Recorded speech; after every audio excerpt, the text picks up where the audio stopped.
Let's bring in some political analysis with Professor Dirk Kotzé, who joins us for more. Professor, very good evening to you. I don't know how much you caught of that reaction from the MK party, but they are saying and arguing that courts cannot dictate the processes of Parliament. What is your view on this matter, as we have since learned that the MK's party parliamentary leader, Dr John Hlophe, has resigned from the Judicial Service Commission? Yes, good evening. I think the reason why he resigns is to use the argument to say that his actions will mean that the JSC cannot meet at all, that they won't be able to constitute as the commission, as the council. Now, that is, unfortunately for them, is not the case. In terms of the Judicial Service Commission, the amended Act of 2008 and Section 2, Subsection 3A is saying that if there's a vacancy, and this is what has happened now, is that with the resignation or withdrawal of Dr. Hlophe, there is no one of the 6 positions of members of Parliament is therefore vacant.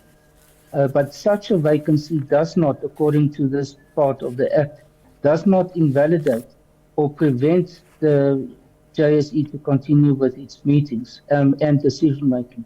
So that argument by MK that his absence will mean that there's no meeting can take place is therefore refuted by this specific section of the JSE Act. So I think what the Constitution is also saying, Section 178, is that there must be 6 members of the National Assembly, of which 3 of them must be members of the opposition parties. It doesn't say anything of that it must include the official opposition or anyone else. So, for example, for argument's sake, let's say MK are not going to stand in order to fill this vacancy, which now effectively does exist, then any other person from any of the other opposition parties can be elected in that position.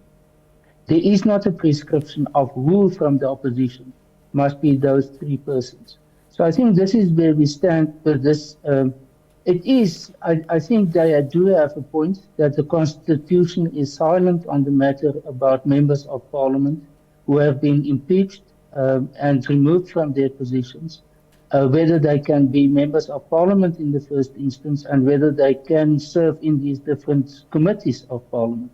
So that is an unknown territory or uncharted territory, which will have to be clarified over time.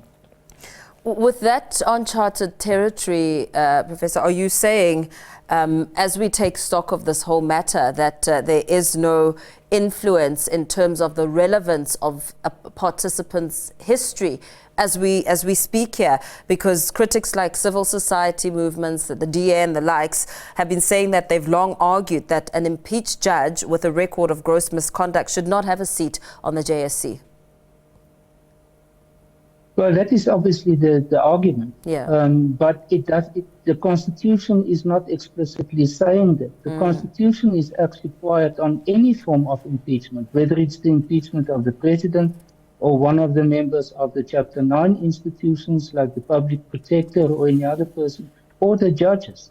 It doesn't say anything about what type of public positions they can still continue to fill and the role that they can play in the public.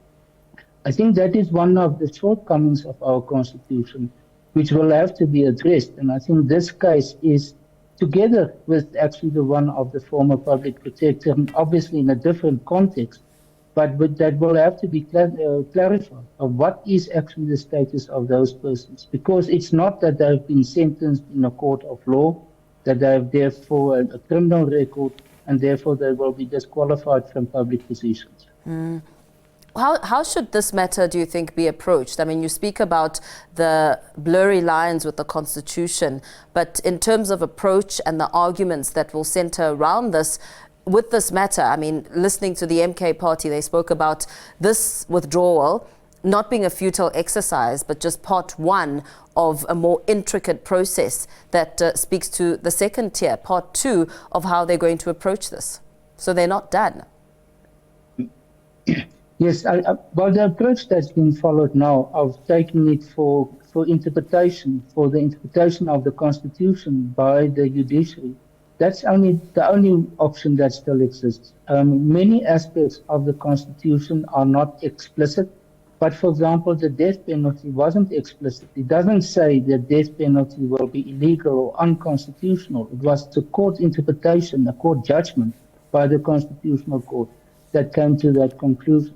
So that is a very important component of the role of the different courts, but very specifically the Constitutional Court, that when the Constitution is not clear, then the judicial responsibility is to provide an authoritative interpretation of it, and that becomes then the common understanding of what the Constitution implies with respect to a particular matter.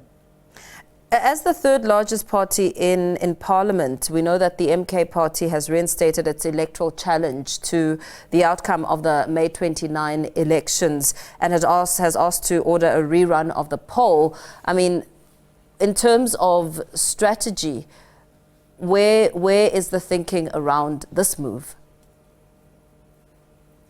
Well, I think that they justifiably claim that they need to have a seat amongst the three of the 6 members of the National Assembly on the Judicial Service Commission because of the size and the fact that they are the official opposition. As I've said in the beginning, it's not stated explicitly in the Constitution that that is the case, but it is a political claim that they can make. So I think from that point of view, yes,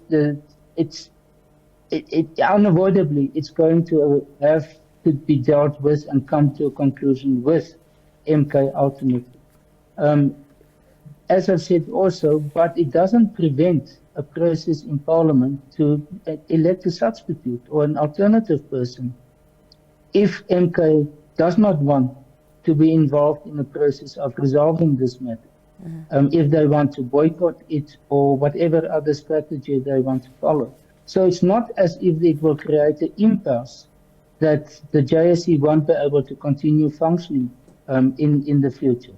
So, and I think in that sense, it's a political strategy from their side, but it is something with some limitations also. And they will have to take into account how they are going to deal with that in future. Something which I think one should mention also is that the JSC, the members of Parliament, both from the National Assembly and the NCOP, the 2 houses of Parliament, only participate in the JSE when it comes to the appointment of judges. All the other matters that's been considered by the JSE with respect to the judiciary in general, those members of Parliament, the 2 houses, are excluded from those meetings. So it is very much an issue about the appointment of the judges, therefore. Very well. Thank you so much for speaking to us this evening. Let's perhaps leave that discussion there with political analyst Professor Dirk Kotzé.